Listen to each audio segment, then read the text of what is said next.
حسبي ربي جل الله ما في قلبي غير الله نور محمد صلى الله لا إله إلا الله حسبي ربي جل الله ما في قلبي بسم اللہ الرحمن الرحیم۔ الصلاۃ والسلام علیک یا رسول اللہ وعلی آلک و اصحابک یا نور اللہ۔ جیسا کہ آپ جانتے ہیں کہ ربیع الاول کا مہینہ شروع ہونے والا ہے۔ یہ ویڈیو ربیع الاول کے مہینے کی فضیلت کے بارے میں ہے، تو ویڈیو کو اینڈ تک ضرور دیکھیے گا۔ ویڈیو کو لائک کر دیں، چینل کو سبسکرائب کر دیں اور کمنٹ میں اپنی رائے کا اظہار ضرور کیجیے گا۔ چلیے ویڈیو شروع کرتے ہیں۔ سورہ یونس پارہ نمبر 10 آیت نمبر 58 میں اللہ تعالیٰ ارشاد فرماتے ہیں، فرما دیجئے یہ سب کچھ اللہ کے فضل اور اس کی رحمت کے باعث ہے جو بعثت محمدی کے ذریعے تم پر ہوا ہے، بس مسلمانوں کو چاہیے کہ اس پر خوشیاں منائیں۔ یہ سارے مال و دولت سے کہیں بہتر ہے جسے وہ جمع کرتے ہیں۔ سبحان اللہ۔ حافظ شمس الدین محمد بن عبداللہ الجزری اپنی تصنیف عرف التعریف بالمورود الشریف میں لکھتے ہیں، ابو لہب کو مرنے کے بعد خواب میں دیکھا گیا تو اس سے پوچھا گیا، اب تیرا کیا حال ہے؟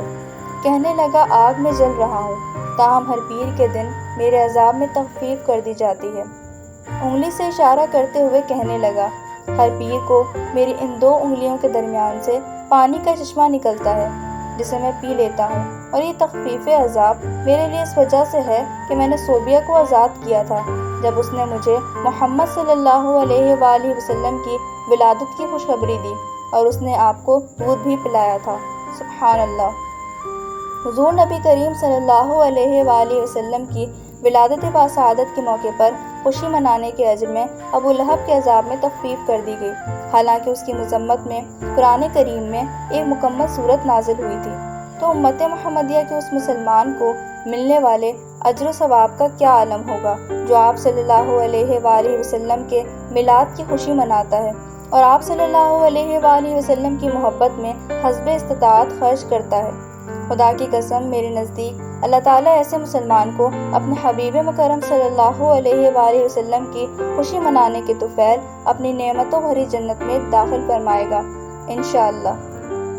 حضرت عبداللہ بن عباس رضی اللہ تعالیٰ عنہ فرماتے ہیں کہ حضور نبی کریم صلی اللہ علیہ وآلہ وسلم کی ماہ ربیع الاول میں پیر کے روز ولادت ہوئی، اور پیر کے روز ہی آپ صلی اللہ علیہ وآلہ وسلم کو شرف نبوت بخشا گیا، اور آپ صلی اللہ علیہ وآلہ وسلم نے پیر کے روز ہی مکہ مکرمہ سے مدینہ منورہ کی طرف ہجرت فرمائی۔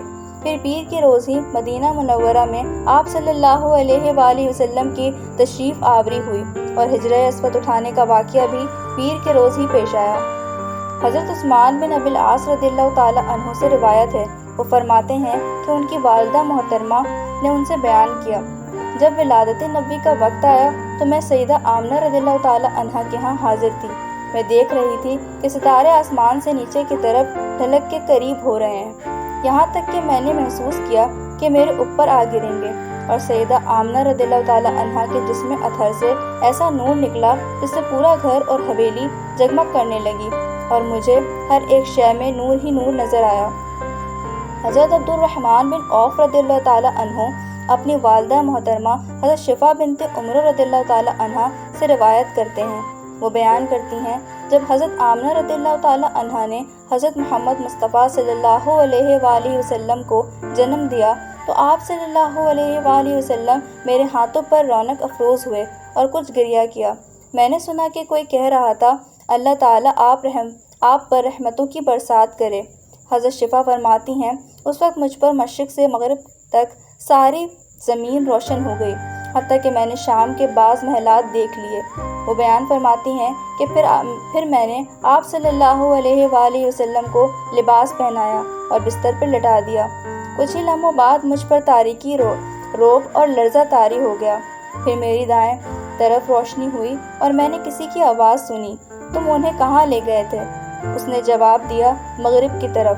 اب پھر مجھ پر بائیں طرف سے روب و خوف طاری ہوا، پھر روشنی ہوئی اور میں نے کسی کی آواز سنی، تم انہیں کہاں لے گئے تھے؟ اس نے جواب دیا کہ مشرق کی طرف۔ اب ان کا ذکر وہاں سے کبھی ختم نہ ہوگا۔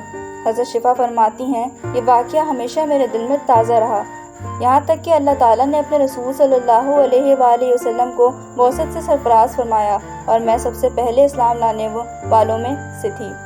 سبحان اللہ۔